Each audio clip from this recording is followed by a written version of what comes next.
Fatulene fia fit sofa manu malo Yesu Kristo tato e kalesia i o tou Hallelujah Worship Center ya mesi foi nisi o lo fa pena na mafuta mai pe nunga ele tato Facebook page e taimi ma tato mafuta fa pena o sa group le ne o le sosani ne mo tato sa group so le tulang o fa mai o le fai tato mafuta ya o le pune mo tato tono tato sa groups na te sa group mai o tono to fane yo o yana fai lockdown ya ele mfona tafia ya o ya fo ele si platform fai fa mai tato e o to ai le po de tu e tono tato sa group si tono la vol to fale la fe finale e fa o talaina tato maftanga va pe tu lo fatto tu ya Yesu Cristo put your faith in Jesus Christ ale taimi pito sili nei fa no taulo tato ya ma te fatto ele si be tato na ave ele tato fatto tu le ai lava sisi tangata e ilo fatto tua na Yesu Cristo o lo ia tato fa mo Jesus Christ is our hope, our future, our tomorrow, and I would encourage you to put your faith in Jesus. Our simple trust empowers us to handle any situation in life. Our simple trust in the Lord. Io lo fatto tua o le tu o lo fa la mona ia Yesu Cristo e ma fai io na tato handle linga le telo maumelo tupu wai ele opose lilo le tulanga lo ia ile lo langi ya mesi foi ni sida le second round nei o le COVID-19 o lo fa pe na afia i tato ai ele o se me na tia e pio no to si le feina tato fo a struggle o ia i temini nei tono da tuno ni sida mesi lo langi ato. So never allow the circumstance to dictate our daily lives. I want to fata na ina ya mo meia tu tupu ya tafo tato nei fa mai nei me tato teuia e fa pena ona fasino sinone ne o ye tato hallelujah. Our faith in Jesus will make us overcomers, that we can overcome anything in life. Tato o tu ino no fatu tu ya Yesu Cristo no fa ina overcome tato le tele o me o tato ia fai na tau me o mai o tu langa fo ye te ma ai na pe na tatu va ai ne ve tendi o fefe ka maka nei ma ise me fa fefe ka po o bise me a mai tama te le mai pe o fa ma me la ok ya o le te mo le ma wina ya pe ya furu ho le ma cha ke ka po ya o te o fa tu na fa pe fa ma tu langa le afia mai ma le fa ma ile te fa pea te o ele se me fina taia Yesu Cristo. But ala wale manatu ma mea la fe mai sa kisi me ho ke vango ele se me fina taia Yesu Cristo. O mai e fe mo fa mai ho ke ka ka o ke vango ke fa mai fa malolo ai o ele tu. Ana se tem me fa pea na tofu ina ta to fa tu alai a o le tu le chama le mu ta to. Ele o ili mo ngi fo mai ele o ili mo ngi o fo ala au bo ngi me ele ai. Ole samale mutato male hola le mai ma o na tu mata manga ile tu aso o le tamata ole apa nga ma ye sa ole apa nga me kuku ke va ko tu mata manga ile tu a va ye lo ke mi le ke le fo kia ole ala ma me tu po e ta u ale tu lo fa tu anga ya Yesu ka ko e ka le sia e ta u ale tu lo fa tu anga ile tu io ele o forma ele fa tai nga lo nga forma fa tai malo fa tai ne lo fiso soani o tato wola o tato fa to tu nga mo tato luma na ile a o le tu o te vita la no le ve fina ile fa to tu o le e per so mo tasi fa mo fa mo fa to tu o fa la lang le me o fa mo ia o mo tino le o me le o vai Io o le famata la mala tu spa ia me to le fatto tua. My faith is the assurance, the confirmation, the dire deed of things we hope for, being the proof of things we do not see, and the conviction of their reality. Faith is perceiving real facts, what is not revealed to the senses of men. Mai na fa tu o lo fa lo e me ki le vai ai de ai me se so ka ko vai le Yo, ke la me ko ke lo vai ele mo foi mata no eva mai al fato tua. O lo fa la mo le fa la mo me le ka fa la mo lo fa la mo le me ke lo vai ye. Ya ola ma la mata ta le mal fato tua al fato no mal fato tua ele se me fa mo fie. Out of a simple trust in the Lord. Just simply say, I cannot do it all by myself, I need the Lord. E pero suma tasi vai o peo. Alea I foi fato tua. Lem fai foi on fia mai o ia. Va ale se fato tua le ven fia mai o ia. Ade va te o me kupu ka po langa.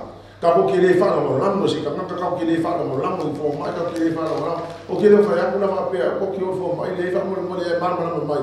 Le o lo fa no langa le I ka maka. Ai te le fa no langa le tu. Awa te vato le tele o isi tamata. Fako e ano ele apo e mo e loa para de sikari afa. Yo, alfato tu, just simple trust and faith on God to handle every situation.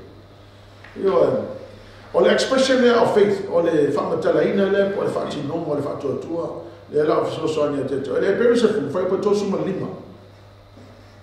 Ole mele awol la fo ya yo to lok tele.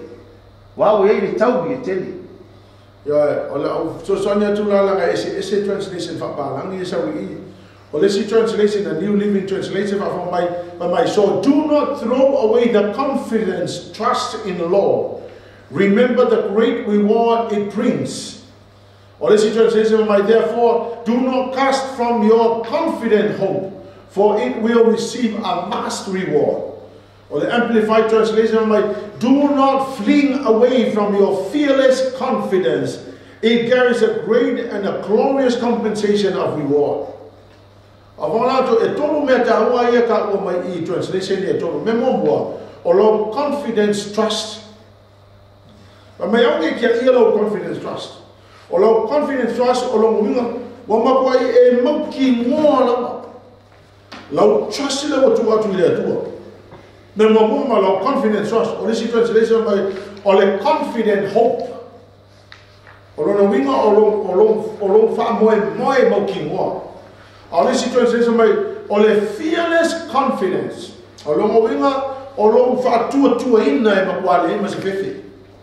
So the Bible says, don't throw away. It brings great reward, a vast reward, and a glorious compensation of reward.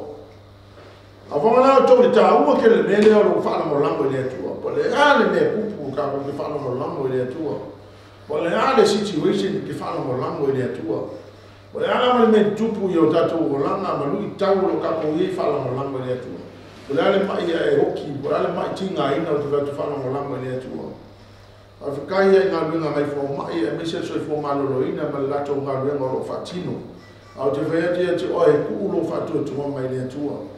Appreciate nga lunga tamata lo fai mai fo mai. Te vea o longu manai, o longu wala, lai ui a awa le tu. Kako mola, kako ainga, manai, mea ele uma se kamaka. Aleluia, lo le whanu le tamata e whatua tua le tamata. Mal malosi o le tamata, te vea o le whatua tua le ua e lofa mia o e tua. E pere se furu whai kwa tō sumalo.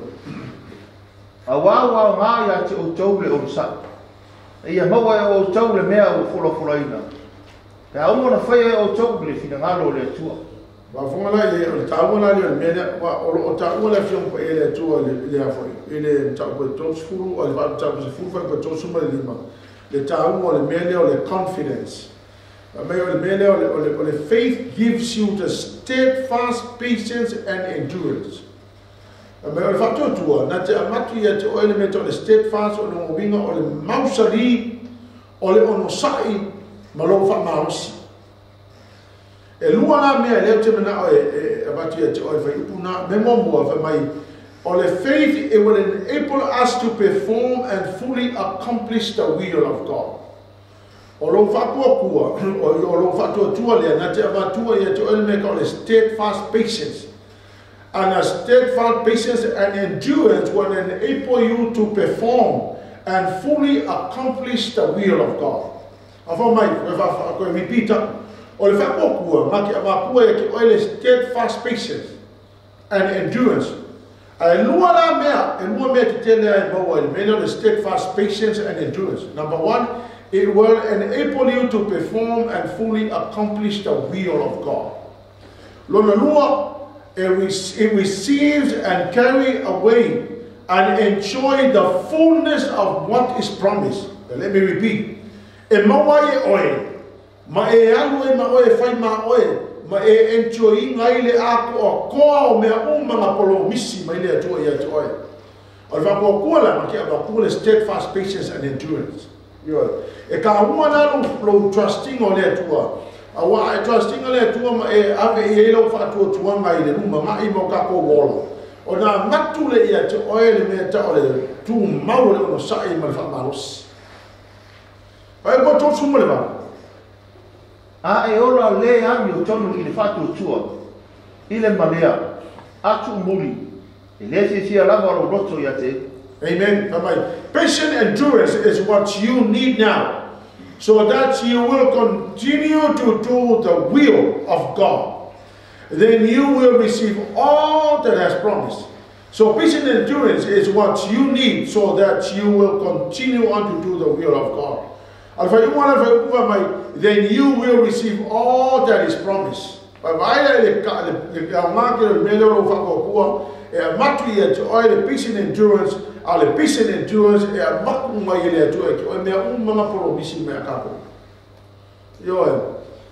so nate suia le tangata fo ile le tangata fatau wa ai fai tangata pito e sili na mtautia fa parangi. Faith makes ordinary people to be extraordinary people. Faith will bring you from this level to the next level. Faith will take you to the whole new plane where you operate from. Hallelujah, Lord. Let's have a look at the mtaupa suma tasi le epero suma tasi fa yo fa ia fa mo. Ato e apelu le tuole taulanga e sili ona le lei lo kaino. Ono leo tau o ia wa mi tonu. Amen. My faith prompted Abel to give the best sacrifice. O le whakokua, ngā promptinga pe ngā whao Sofia le loto, e whaile mea le lei. Ke whakuso se mea whaia le whakokua e le lei. Amen. So se mea nga whaile whatoa tua e le lei, so se mea whaile whatoa tua ngā ke whao Sofia le loto e whaile mea le lei. Hallelujah. And still speaking to us today. Faith will make people give their best after one generation, after another generation, another generation, another generation. Or Lord, speak barely, merely, laying of faith. Hallelujah, Lord. Or the man of the battle, a car, who are you trusting or let you? Hallelujah, Lord. For Upalima. O le whātua tuana me si nai e noka ina ia leo o ia te ia le oti. Na lei loa foi o ia. A wana avea o ia le tua. O le whātua tua e noka, o langa trustinga le tua e mea umalama. O lana lumanai, o lana savali, o lana ola, o lana manama, o mea uma vai o le whātua tua e noka na whai uma ia, o langa simple trust ia kei. O le whātua tua na e noka, le mekara vispa ia, Enoch never experienced death. O se ma mai o le mea fai whakokua. Ele oki a ke ia ma ke le experiencing a le oki. O le whatua tua wha mai ele experiencing a e noka le oti. A le mea whai e noka, oso uma o langa kurai, o langa ola, o langa ruma nai sa whaalongo lango e atua mea. What an amazing thing to do. I do the long ago, or the mere kunga every quiet to a couple. You know, ele appeal calculate thing in there, they calculate if I go move. But you know, all trusting all that to a mere, or long mamai, keep trusting all that to a long e che le cuoso fa poco di me maua, e che le cuoso fa poco so manosi, e che le cuoso fa poco in me che lo fai. Ai ki puono fatto tua ile tua na te mafaya me umala. Amen. Vai pe fitu ia. O le fatto tua na fausia ia no le va ina o mata. E o lailo na ainga. ina ua o ina le atua I mea lelei e le vaaia I ona po na ia whaasalaina ai le lalolangi ua na maua fo'i le ame o tonu ma le ame o tonu lea I le whaatuatua. A whaanga le kalesia whakamolemole. A o mai, o le whaatuatua no whaao Sofia I le loto no e whaule wha. E wa whaanga, o langa trust ale, o langa simple trust, mai lea kua ia no noa whaule wha. Simple trust, no argument, no complaint. Nā whai mea lea tua ia noa e whaule wha, mai lea tua noa whaule wha, o le keleo le wha, e kasi ma le afa malai la kapi. Le keleo le wha.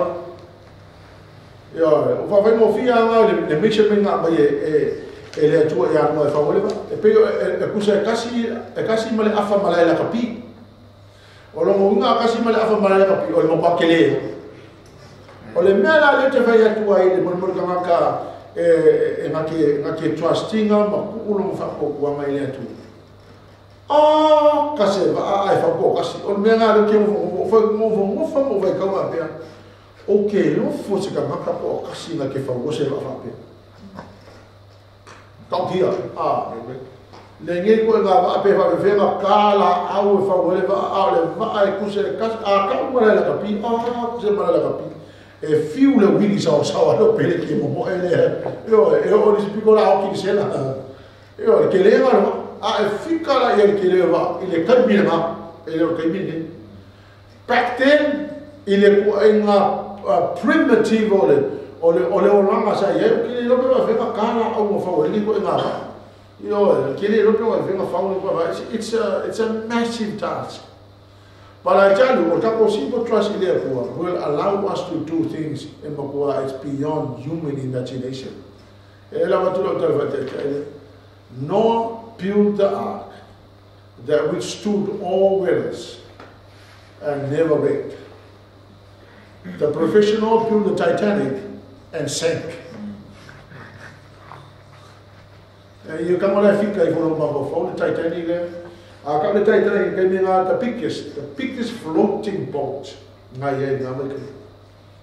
Ngā moko. Ngā moko. Le wela oki, moko le lo, le ilofi oki mai makanaka. Le waa ngā whau e noa. Noah was an amateur, inspired by the anointing of God. And he built something that withstood all weathers. E ara whakule se man me whai e maroso kamaka. Malepe. Oi. O me fai malo se tanga kai pe o Titanic pakua mo ko ro fe o ki mai ni mo. A me e prompted te fa ko kua e ka ki o e fai e ma polea ko na ka. Fa mai la tana ni na ha. O le me fa pe na fa Sofia fa tu e fa ka polo. Polea ko na ka ko na o le sa ki o. Ko e fa le ko.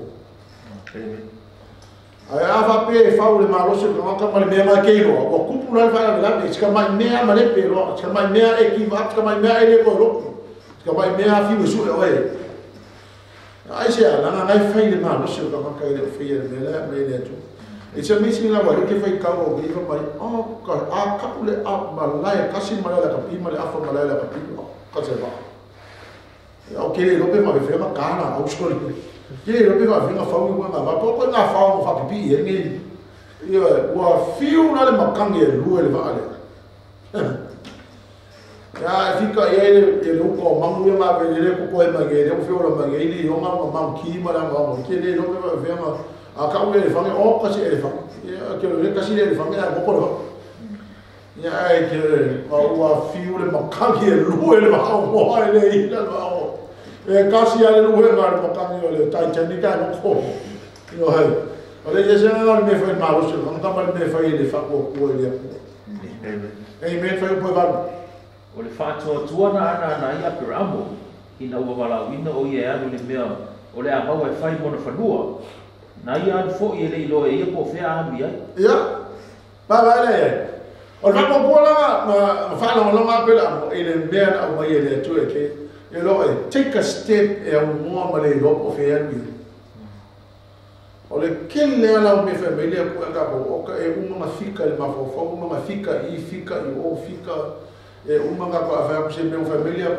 ko le a ole akako wo ifia ia o ka fa makala me ola la ko bela mo ola le ko ko le le me ko io maka ki le fika ka isala e ko le ala ma ko nga be se me la ko io ki nga fa ko familia ko ya mo se e fika ma ko fa io si ma oro I si ma me la ma ko mo fo I ala ka tu le tu ele si lo si e si ma me nga me le ko e o ia nga ka ko wo le ma la ma si ke ni le me a me le ko ya e ko foi le ko ma ke le a ya foi le va le ko lu ma ile la fa pe ni le ya every day e kai de ka ko le ko a ke lo fa ko ko nga kai de ka ko le to mo ni ha no ma amen yo ole me la fa ya Abraham na le pau mo me fa by obedience he just took a step yo knowing what mele a mai le tu o se me ya le lam ya le ka ko e uma ma fika na fo fa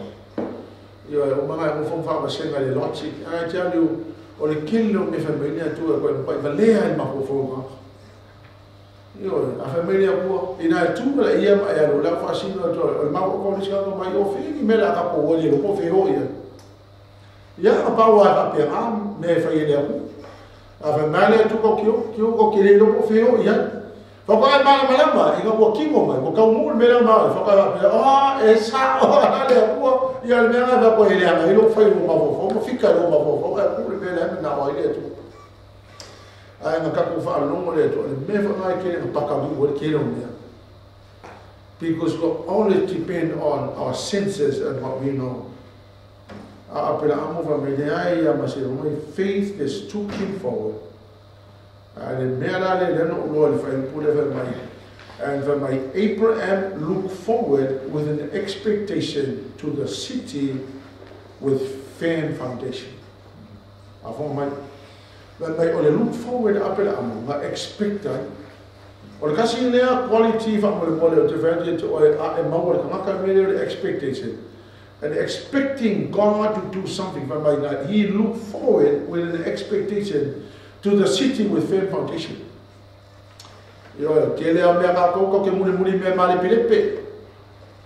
Ka ke muli ai me fo ni no mai le ka po vai me mali pilepe au te vete muli me le fa mai tala tu spai fa mai na look forward I apel amo. With an expectation to the city with firm foundation. Ya agabo, yo ke le tshika ka le o malo mo la mama o fa tse fulu e li me tse fulu ma ke muli me mali e ke muli ai me le ba ku. A mga muli nga mele mau ku, muli si me mau ku, o mo se fulu foko sama fix foko sama e o ki le ai me se me mau ku. Ai si ala nga ke muli lo fa no mo. Yo ya, ala wa o si ka ka mo ba ya familia ku mo ki fe, familia ku ya o familia ku mo ki fe. Familia ku, familia ku ka ko ya ska ya le ke le ku pe. Yo, ka lo fa e se me mau ku nga me ku pe, me mau ku ye tu. They're pursuing something that will end up somewhere. It is a foundation, it's a firm foundation. Men mau pe ai muli mera na mai le tu. O lo fa ko ko la, o lo muli le mea wa mai. Ai ni mea fai a per amo it's amazing. O mau ku la ko ai me o Iraq. Mau ku me they settled there, they have everything. And mai le ko leave everything behind, leave your family behind and go to the place I will show you. It's amazing what they ko nga fa ko ko. Al me ko ngale mga oile ko, ngale ko ka ko simple trust ko ke muli ye me na fi na halo le tu fa to. Pe po smutas. O le fa tu fo ina ma wa ye sa le ma no se fa na wai. Na fa na fo ye i mo mai tau sa ma. Fa mai le fa tu no wa sa le ma ros. O le fa ko ke ma wa ma ros. O le mea nosi la, e ke whai ai mea fo linga unreal pe le ma whainga whai ma whau maka i ero vai tuan whamutaranga le. O sawa, wa pasi ka usanga whangau. Io, le vute malama o tangata e whanau. It requires a lot of energy. It requires a lot of energy for anybody to be pregnant and having to give birth out of your Lord. Yeah, I have delivered 31 babies, and I can understand.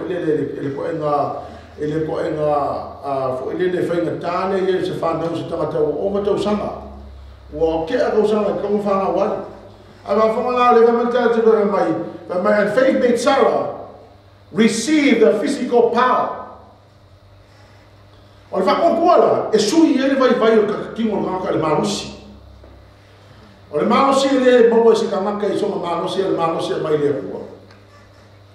O le whakakokua sui ele malusi, e sui ele malusi.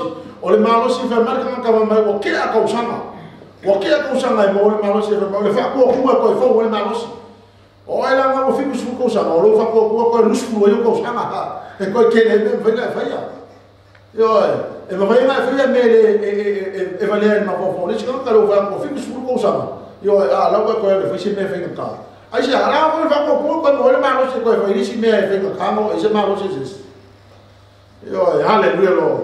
What an amazing thing. Sarah considered God for my consider God because he is God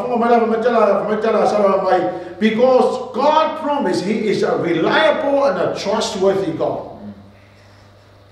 Anything for many of my kefaya, my kefako muina. But my nasa, what can come with a melia? A reliable, quite trustworthy. Whatever God promises, He will deliver. He's not a man that He will tell lies. So se me por mission e ko to ya fa marcala ku pa ia ta po vai o le fa ko ko mo se malo si esse se malo se siliaku e mo fa ko fa ni me o le ka mo fa ko se ka ma ko ba ko ke Hallelujah. But my life, my vocali come here, and I rely upon it to a trustworthy. Amen. Hallelujah, Lord. To serve God is reliable and trustworthy. So the promise God promised, He also delivers. Hallelujah, Lord. What an amazing thing to do if you have the faith to carry on. To do the impossible things. Hallelujah, Lord. Not because we can by our strength, but because the Lord enables us. Vai upă uspu. O fato tuana fa manuia tuai se ako ya Jacopo ma Esau I mea tari. Amen. Fa palangi la mamaya. But my faith made Isaac see the future and bless his children. Fa fa mai. O le fa ko e ke longa longa. Nei ma se so ka ko ini makana ke lo se longa. Ngal fa ko nga makal ko ko venga lo longa. Kilo na ka longa. O ma ta dis bayo fa ko le kilo longa. Ma vai la fa fa mai. O le fatto tu è che l'uomo non è che lei non mi fa ficare. Amen. O le fatto che lei non mi fa ficare io o fa. La mamma mi cupo che può fare ma il fatto che mai non può ia sa con non mai. O fa ficare e ma se come è tanto. O le mo fa un capo non mai because what che le fa ficare the we are now being overtaken by the problems and struggles of today. Therefore we cannot see tomorrow.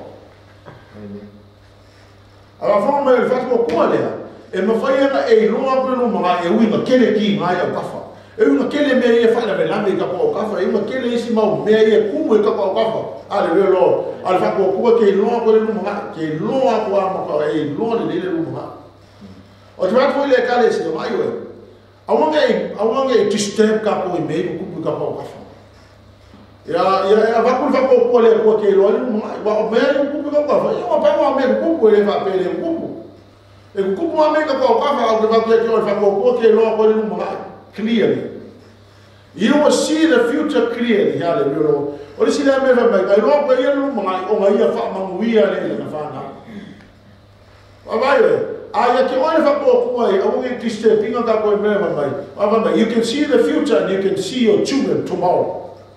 You can see where your children are going to be at tomorrow. Like I say, o te whapea te toto. A wala e iengi mea kupu ka whaiwhaima mea disturb pai ka po. A mea kupu ma pawa mea kupu e resi so ka po whaiwhanga. A wange cloudy lau kilo le rumu mai. A kiria lau ai rumu mai. E ke loa pulo whamau. O nga e whamamuia le rumu mai i lau whama. Hallelujah. Whai upa lusu tolu lusu le whangia. O le whātua tua sana tia e mose I tau sanga I māsina e tolu e una mātua. Ina ua whānau mai o ia. A wana rai noa o ia o le tama tino le lei. Na le whiwhiwhi fo I la ua le polo a inga le tupu. O le whātua tua na le mawhai e mose. Ina ua maua o ia. Ono o ia o ta ua o le tama a le whiwhino wharau. O whiwhiwhi e ia I a maranga ina o ia whātasi matangata atua e le ia. ai aua le ia te ia fia le ansala e vape mawai. Ua manatu o ia le upu whai ono ke riso. O le o le sili i whaaputunga o ai kupito. A wasa whaanau o ia i le taui. E a whawhong mai la, te o komitana atu ni melea. O mai le whatotua, na whape nao na prompted ai mose. E pe na whape nao na oso fia ele loto mose. A whonga lama mai. O le kilo la mose i kupito. Mai all the treasures, all the beautiful things in the palace. Wa mai o ia o le tama ala fafina o Farao. Mai la kilo mose ko o le mauka ko oka e maua mea ai e maua sa o konga e maua mea uma ai la fa mai kusi pa ia o mea le lalorangi. Wa kilo no mose ile sawa ina o lona no. Mai la jala mose e sili mama o le sawa ina o mo le tuafo Yesu ke viso. Mai lo le maka mo fia le lalorangi. Wa ngana to ka o ke le mea. O le kokele la vanga, vai o le fatu tua e ke noa ile ese mo le value o Yesu, ma le value o mele le laura. Ia e. A le se fatu tua e ke oi, o lo ma fo fonga ko ma fo, e sili le ka o lo ale laura. Ai la kikile, comparison na ka. Ka vo ie o le lato tilo, me vola ke ba i ka ko pe su ka me le laura. They come after the money. They listen me praise the Lord. O le lana la o kupo ngai. Wa sili ya ku mele lo langi. Ngai no me ale ku. Amen. So fa mala kala ku pa ma kilo la mo se mele lo langi. Ile kele lo ma ka ma ai ne ko ma vale tu mai ma pa le compare ke le value o Yesu. Kana na ku pa i. Ale se fa ku ya to fa kala ma e lo le se senga na. Ale ai se fa ko ya ta ko e ma e le no al fa ko e ma ka ba ile wa no ko kai ni. Eat, sleep, work, eat, sleep, work, eat, sleep, work. Work, eat, sleep and no church. Ya, mo lo ma fa pe a e malia lo lo mo fa mo nge nga lo ko yo me la fa yo aki ile. Ya ele ala pe work a fele sfulu ya mele work a no sfulu a ko pul fala o lo ma vo fa ma ye o le ona ma no wi o mele mo yo li fa fa ma ni ele hai o le mele le li mo le ku ke ma wi ai e ka o ke le mele wa kilo mo se o le treasure le lo langi ka mai nowhere compare to God. The value of God is much more than things in the world. A moça não porque eu sou como que gosto, como que eu culpe ele se me lembra mesmo. Aí eu vou e eu culi culpe aqui ele é pua. Caro faz. Vai com uma malha aí lo é moça mesmo. Eu vou ali se vai com que nem novo eu não. Eu não mal se isso é uma merda lá. Aí mas já vamos olhar com ele lá. Eu mas tu altar ele mau ele o mau ele não mau ele que não que nem que não é pero foi mau o fa fica o mau o mau me ali no rangi na o que já e mare fa pe aí ele o que aí que o que não mo ele mas é bem bom mas ele não faz como vai não lá é velho por lá por aí isso que eu vou couper ele se me lembra mesmo aí é muito couper que ele é por e a cua ele aí se me compare ele é tudo com a mas ele cara se eu tô que capua kuli a pun me ali ele no langi capua kuli mamu yo le langi agora ele ama se jogar pouco ele langi mas me aí o que quer lá oi yo e que o capua o fui pipi capua kimo capua o langi ele se ama me ele ngare langi vai ficar ele a mungi me que o langi praise the Lord amen. Aí ele mesmo boa na coisa ele mesmo Jesus Cristo aleluia não me que o foi ele langi aleluia.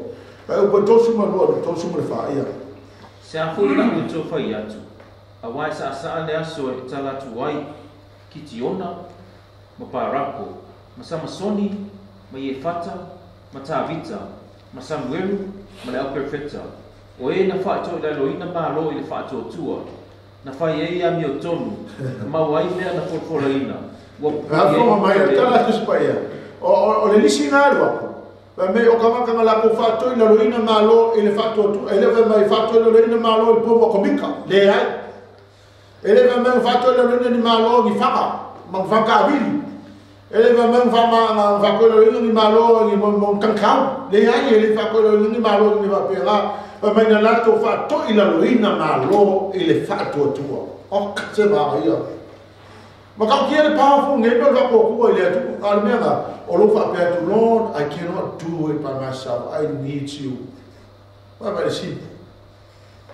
O kamakala ia makau kia pa mai na lato whato ila loina malo. Pa mai o le whakokua, pa mai te rule with justice, whakoma mai, o le whato tua.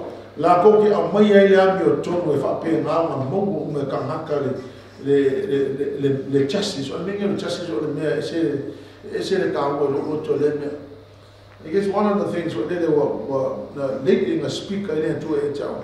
Fa mai sepi, kilo lo ainga. No tu tira lo ainga o whatu le atua po le ale mea whina ngale whai. Fa mai le atua e tau, fa mai, make sure you serve justice to every member of your family.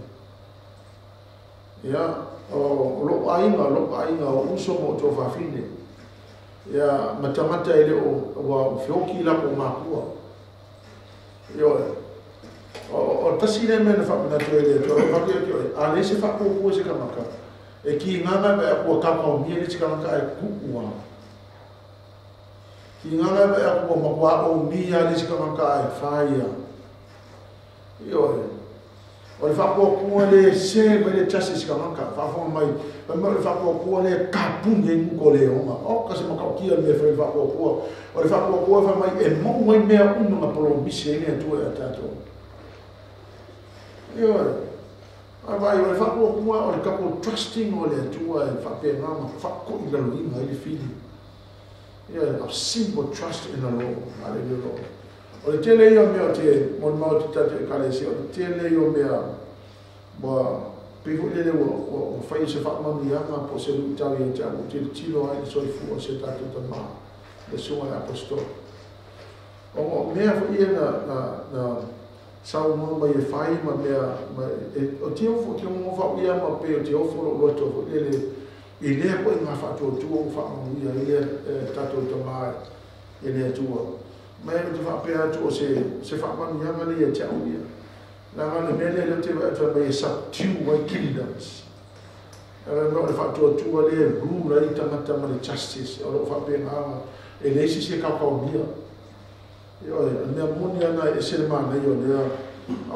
Let me close tonight by reading verse 35 to 39 whakamani.